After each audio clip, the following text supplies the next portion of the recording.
సాధారణంగా రాజకీయాలలో విమర్శలు అనేటువంటిది సహేతుకంగా ఉండాలి.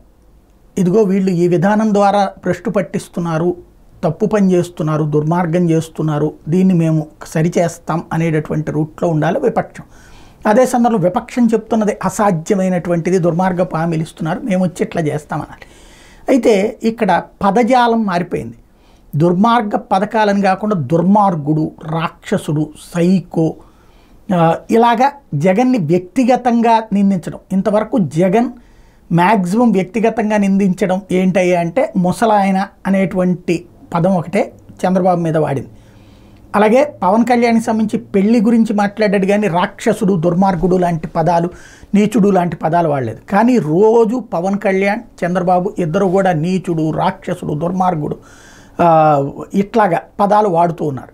ఈ పదాలు వాడే క్రమంలో గబక్కన నిన్న నోరు జారేశారు. ఒక పక్కన పవన్ కళ్యాణ్ని పొగడాలా చంద్రబాబు, రెండో పక్కన జగన్ని తిట్టాల. ఈ రెండింటి కలిపేసేసేటప్పటికి కొంచెం మిస్ అయినట్టుంది ఆయన వెర్షన్. ఇది నోరు జారారా లేకపోతే ఇదేమన్నా వైసీపీ మార్ఫింగ్ చేసిందో నాకు తెలియదు. కానీ ఈ పదం మాత్రం ఇప్పుడు వైరల్ అవుతోంది. ఒక్కసారి అదేంటో విందాం. మీకోసం వచ్చిన వ్యక్తి పవన్ కళ్యాణ్ గారు, అవునా కాదా అని నేను అడుగుతున్నా. అలాంటి వ్యక్తితో జగన్ కు పోలుకుందా తమ్ముళ్ళు అని అడుగుతున్నా మిమ్మల్ని.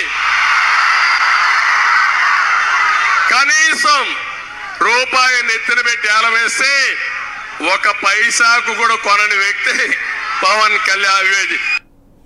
ఇది ఒక రూపాయి జగన్ అని అనబోయి గబక్కన అక్కడ పవన్ కళ్యాణ్ అన్నారు. దీన్ని అడ్డు పెట్టుకుని ఇప్పుడు వైసీపీ వాళ్ళు ట్రోల్ చేస్తున్నారు. ఇట్లాంటివే ఇప్పుడు ఎలక్షన్స్ టైంలో రకరకాల అంటే విపరీతమైన ద్వేషంలో నుండి వచ్చినటువంటి అంశం అది.